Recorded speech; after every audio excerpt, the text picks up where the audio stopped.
नमस्कार। आज हम पढ़ेंगे चरक सिद्धि अध्याय नंबर 10 जो कि है बस्ती सिद्धिम अध्याय। ठीक है, तो हम इस अध्याय को पढ़ना स्टार्ट करते हैं। अथा तो बस्ती सिद्धिम व्याख्यास्यामः इति भगवान इति स्माह भगवान आत्रेय। अब इसके बाद बस्ती सिद्धि नामक अध्याय की व्याख्या की जाएगी जैसा कि भगवान आत्रेय ने कहा था। ठीक है, तो अब इसमें क्या पूछ रहे हैं पुनर्वसु आत्रेय जी की, हे अग्निवेश बता रहे हैं मीन्स हे अग्निवेश, भिन्न भिन्न रोगों के उत्तम और निश्चित फल देने वाली बस्तियां जो चिकित्सकों को चिकित्सा कार्य में सफलता देने वाली हैं, उन्हें मैं इस बस्ती विधि नामक अध्याय में कह रहा हूँ, इसको सुनो। तो बस्ती का कार्य और श्रेष्ठता बता रहे हैं। सबसे पहले तो बस्ती की विशेषता बताते हुए क्या कहा है, बल दोष काल रोग और रोगी की प्रकृति का विचार कर वातादि दोषों को दूर करने वाले अपने अपने औषध समूहों द्वारा निर्मित बस्ती का प्रयोग समुचित रूप में किया जाए तो वो औषधियां नाश करने योग्य रोगों को अवश्य दूर करती हैं। ठीक है, शीघ्र और सुखपूर्वक मलों का शोधन करने में, शीघ्र अपतर्पण करने में, शीघ्र ही तर्पण करने से, किसी भी प्रकार के उपद्रवों का भय न होने से अन्य चिकित्सा विधियों बस्ती चिकित्सा में समान नहीं है, अर्थात अन्य चिकित्सा विधियों से बस्ती चिकित्सा श्रेष्ठ बताई गई है। ठीक है, तो ये बता दिया गया है कि क्या करती है, शीघ्र ही जो बस्ती होती है मलों का शोधन कर देती है, शीघ्र अपतर्पण कर देती है, शीघ्र ही तर्पण करती है। ठीक है, किसी भी प्रकार के उपद्रवों को उत्पन्न नहीं करती है अन्य चिकित्सा विधियों के कंपैरिजन में, इसीलिए बस्ती को क्या बताया गया है, श्रेष्ठ बताया गया। बस्ती को चिकित्सार्थ भी कहा जाता है ना। तो अब देखो, विरेचन से बस्ती की श्रेष्ठ। अब विरेचन में भी क्या होता है कि परगेशन किया जाता है। ठीक है, अधोमार्ग से दोषों को बाहर निकाला जाता है, और बस्ती में भी थोड़ा बहुत यही कंसेप्ट है कि अधोमार्ग से ही दोषों को बाहर निकालना है। ठीक है, तो इसमें बस्ती की श्रेष्ठता कैसे है विरेचन से, तो ये बता रहे हैं कि विरेचन प्रयोग भी दोषों का हरण करता है, पर विरेचन में कटु तीक्ष्ण और उष्ण, विरेचन में क्या है, कटु तीक्ष्ण और उष्ण आदि औषधियों का प्रयोग होता है जिससे रोगी को औषध सेवन में दुख होता है। क्या होता है सॉरी, रोगी को औषध सेवन में दुख होता है। क्यों? क्योंकि कटु है, तीक्ष्ण है और उष्ण है औषध। ठीक है, ये विदाह तो उत्पन्न करेगी बॉडी में, और डकार आती है, जी मचलाता है, हृदय के लिए हानिकारक होता है और उदर में पीड़ा होती है। तो विरेचन औषध कटु होती है, तीक्ष्ण होती है, उष्ण होती है, इस वजह से वो थोड़ी सी व्यापत्तियां उत्पन्न करती है। और ये सब क्या होता है, ये सब बस्ती में एब्सेंट है, बस्ती में नहीं होता है, अतः बस्ती क्या है, श्रेष्ठ बताई गई है। बालक वृद्ध ये दोनों विरेचन के योग्य नहीं होते हैं, क्योंकि बालक के शरीर में धातु बल की प्राप्ति नहीं होती है और वृद्ध के शरीर में धातु बल की कमी हो जाती है। इसीलिए इन दोनों के प्रत्येक कार्यों को करने वाली स्थापन बस्ती ही होती है। बल वर्ण हर्ष और शरीर में मृदुता, देखो बल वर्ण हर्ष शरीर में मृदुता तथा स्निग्धता, इन गुणों को बस्ती शीघ्र ही देती है, बस्ती इन गुणों को देने वाली होती है। आगे चलते हैं, बस्ती के भेद बता रहे तो आचार्य चरक ने बस्ती के 3 भेद बताए। हमने पहले भी चर्चा कर चुके हैं कि आचार्य चरक ने बस्ती के 3 भेद बताए हैं, जबकि आचार्य सुश्रुत ने बस्ती के 2 ही भेद बताए हैं। तो आचार्य चरक के अनुसार अनुवासन बस्ती, निरूह बस्ती और उत्तर बस्ती से 3 प्रकार की होती है। जो व्यक्ति शाखागत वायु से पीड़ित हो, ठीक है, जो व्यक्ति शाखागत वायु से पीड़ित हो, अंगों में संकोच हो गया हो, अंगों में जड़ता हो, भग्न हो, मल के रुक जाने से पीड़ित हो, आदमान हो, अरुचि हो, परिकर्तिका हो, तो उसमें बस्ती का प्रयोग उत्तम होता है। ठीक है, जो रोगी उष्णता से पीड़ित हो, जो रोगी उष्णता से पीड़ित हो, पित्त विकार से पीड़ित हो, तो उसमें शीतल बस्तियों का प्रयोग किया जाता है।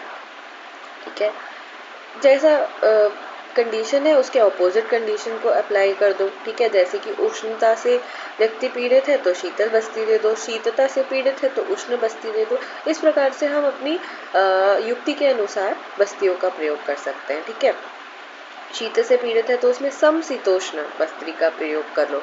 ठीक है, उन भिन्न भिन्न रोगों में जिनमें बस्तियों का प्रयोग करना उचित हो, उन रोगों को दूर करने वाली औषधियों से बस्ती का निर्माण करो। जैसे वात रक्त के लिए क्या बोला गया है, ना ही बस्ती समम किंचित वात रक्तम चिकित्सितम। तो ठीक है, वात रक्त में उत्तम चिकित्सा बस्ती बताई गई। अब वात रक्त नाशक जो औषधियां हैं उनसे सिद्ध तेल के तेल से हम बस्ती दे सकते हैं, उनसे सिद्ध क्वाथ से हम बस्ती दे सकते हैं, राइट। तो यही बोलना चाह रहा है। आगे चलते हैं व्रंगण बस्ती। व्रंगण बस्ती इज ऑल्सो नोन एज अनुवासन बस्ती। अब देखो जो स्नेह से बस्ती दी जा रही है वो व्रंगण ही करेगी, तो अनुवासन बस्ती के लिए कहा गया है। तो जिन व्यक्तियों को तथा जिन रोगों में शोधन करना आवश्यक हो, ठीक है, जिन रोगों में शोधन करना आवश्यक हो उन रोगों में व्रंगण बस्तियों का प्रयोग नहीं करना चाहिए। तथा जो मेदस्वी हो, ठीक है, जो मेद से भरा हो, कुष्ठ में, प्रमेह रोग में पीड़ित हो, तो उसे व्रंगण बस्ती नहीं देनी चाहिए। शोधन के अयोग्य जो व्यक्ति हो, छीन, छत, दुर्बल, मूर्छा रोग से पीड़ित हो, कृष्ण हो, शुष्क शरीर वाला हो तथा वमन आदि से तत्काल जिसका शरीर शुद्ध कराया गया हो, जो व्यक्ति दोषों के रुकने के कारण जीवित रहता हो, उसे शोधन बस्ती नहीं देनी चाहिए, ठीक है, उसे शोधन बस्ती नहीं देनी चाहिए। किस किस को?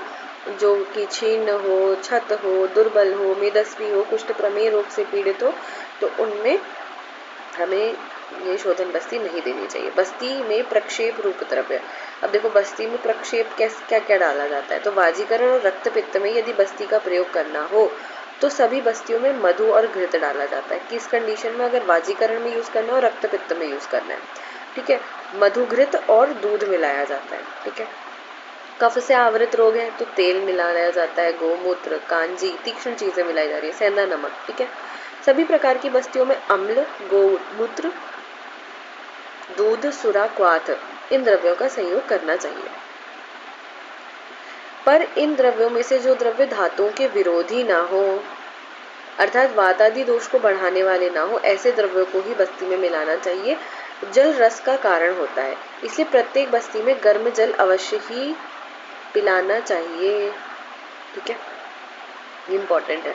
अब देखो चक्रपाणी जी ने एक तरह की बस्ती बताई है, जैसे चूर्ण बस्ती कहा जाता है। ये क्या होती है? शूलग्न होती है, ठीक है, शूलनाशक बस्ती होती है। देखो चूर्ण बस्ती यहाँ पे लिखा है। इस चूर्ण बस्ती को गर्म जल में घोलकर दिया जाना चाहिए। कुछ लोग धातुओं का अविरुद्ध गर्म जल को ही मानते हैं, अर्थात गर्म जल किसी भी दोष या धातु का विरुद्ध नहीं होता, अतः बस्ती में उसका प्रयोग अवश्य करना चाहिए।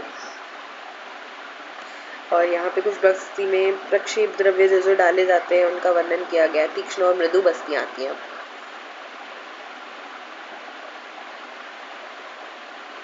तो जो रोग बहुत दिनों से हो तथा जिन व्याधियों का बल कठिन हो, उन रोगों में प्रक्षेप एवं कषायों के साथ तीक्ष्ण बस्तियां और इनमें भिन्न रोग की अवस्था में प्रक्षेप और क्वाथ से युक्त मृदु अनुवासन और निरु बस्तियां देनी चाहिए, ठीक है।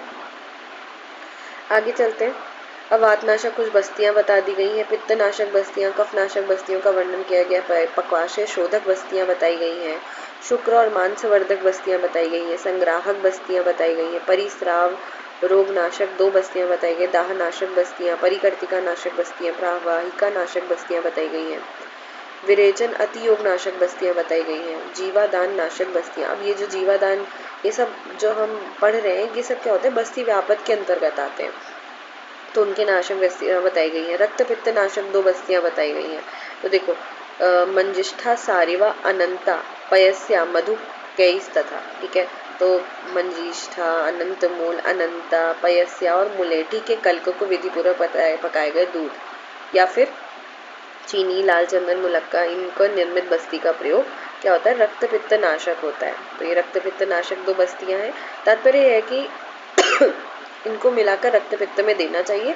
अगला है प्रमेह नाशक बस्ती। ये क्या है? सोमवल्कल। तो ये इंपॉर्टेंट है कि ये भी पूछा जाता है एमसीक्यूज में कि सोमवल्कल कषाय, क्वाथ को कषाय बोलते हैं ना, सोमवल्कल कषाय, सोमवल्कल कषाय, ये बस्ती कहाँ दी जाती है? तो ये इंपॉर्टेंट है कि ये प्रमेह में दी जाती है। तो आपका काम ये है कि आप जाके खोलोगे प्रमेह चिकित्सा अध्याय और वहां पे ये चीज पॉइंट को ऐड करोगे कि प्रमेह की चिकित्सा में सोमवल्कलज बस्ती भी दी जाती है, ठीक है।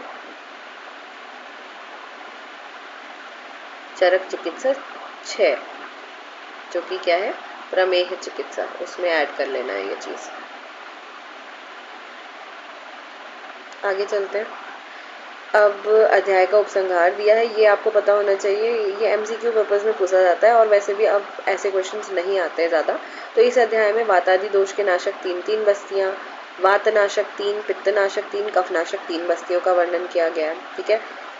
3 रोगनाशक 4 बस्तियां, अर्थात पक्वाशय की शुद्धि के लिए 4 बस्ती, संग्राहिक 4 बस्ती, परिस्राव में 2, दाह में 2, परिकर्तिका में 2, प्रवाहिका में 2, अतियोग में 2, जीवादान में 3,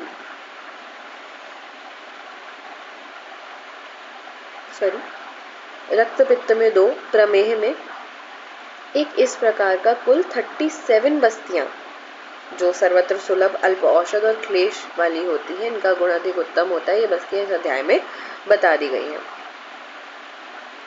तो हमने ये देख लिया यहाँ पे। अब जो हमने बस्तियों की संख्या देखी तो वातज, पित्तज और कफज और जीवादान में 3 बस्तियां बताई गई थी। सब में 3-3 बस्तियां बताई गई थी। इन चारों चीज़ों में 3-3 बस्तियां बताई गई थी अलग अलग। तो ये हमारा चैप्टर खत्म होता है। तो इति अग्निवेश कृते तंत्रे चरकृति संस्कृते दड़वल संपूरिते सिद्धि स्थाने बस्ती सिद्धिम नाम 10वां अध्याय। तो ये हमारा 10th चैप्टर भी सिद्धि स्थान का कंप्लीट होता है। Thank you.